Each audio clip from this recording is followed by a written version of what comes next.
懐かしい金消しに色付け動画シリーズ。今回は2008年発売の金消し復刻版夢の超人タッグ編バッファローマンをペイントします。アーマーのカラーなど原作カラーを参考に、いつものように水性アクリル塗料で色付けをしました。金消し復刻版夢の超人タッグ編、当時のカプセルに同梱されていたブックレットです。この段は復刻版の第1弾、当時ものレギュラーサイズから厳選されたタッグ編決勝トーナメント出場の超人がそれぞれタッグチームで2体カプセルに入っているという設定のラインナップでした。復刻版は金型の関係で若干サイズが小さめ、バッファローマンはもともと大きめサイズの造形で作られていたのか、あまり小ささは感じず、ペイントは比較的やりやすかったです。まずは塗装前の状態です。多少の経年劣化はあるものの、汚れ損傷などもほぼなし、ペイントには大きくは支障ないので、そのままいつもの工程で下処理を進めていきました。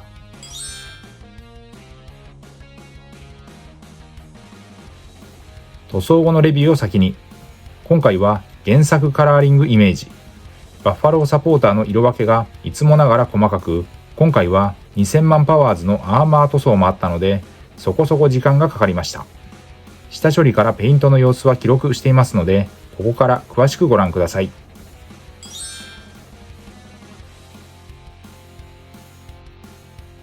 金消しデカ消しの塗装はおよそこんな流れで下処理をしていきます。煮沸してゴム素材を柔らかくして形を整え、余計な油分や表面のホコリを取るベンジン漬け込みを一晩から2日して、可素材塩ビを柔らかくする薬剤を抜く、乾燥させミスタースーパークリア艶消しを全体に吹き、塗装の下地を作りました。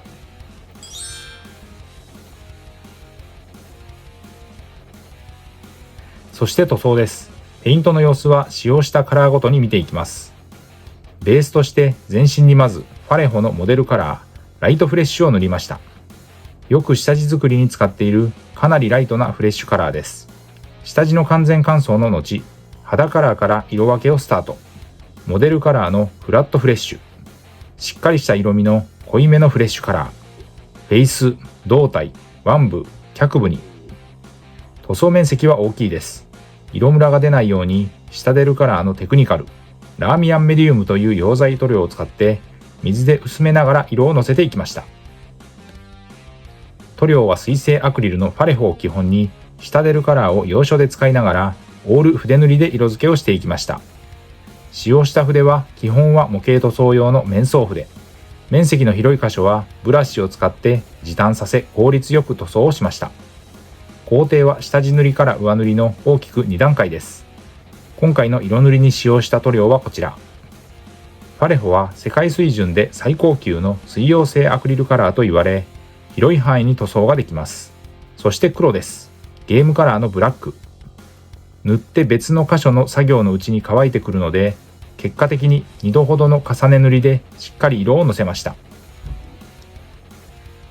頭髪には濃い茶色、シタデルカラーのベース、ソンディアブラウンです。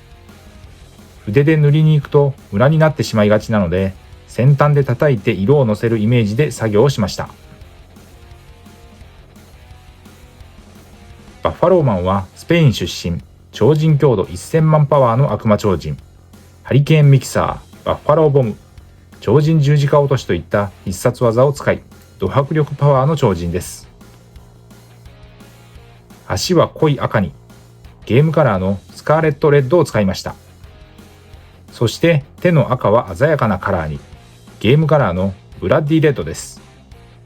赤系のカラーはそこそこ隠蔽力が強く、下地も走行して一発で色が乗っていきました。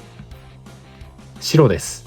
モデルカラーのホワイトグレー、ロングホーン、そして肩アーマーの縁取りに。少しグレーがかった白カラーです。モデルカラーはファレホの筆塗りのスタンダードです。色数も多彩、マットな表面の質感になります。最後はゲームカラーのシルバーです。アーマーのモーの文字の書き入れと、チェーン、バンド部分、そしてバッファローサポーターの色分け箇所に。ここは細かい塗装箇所です。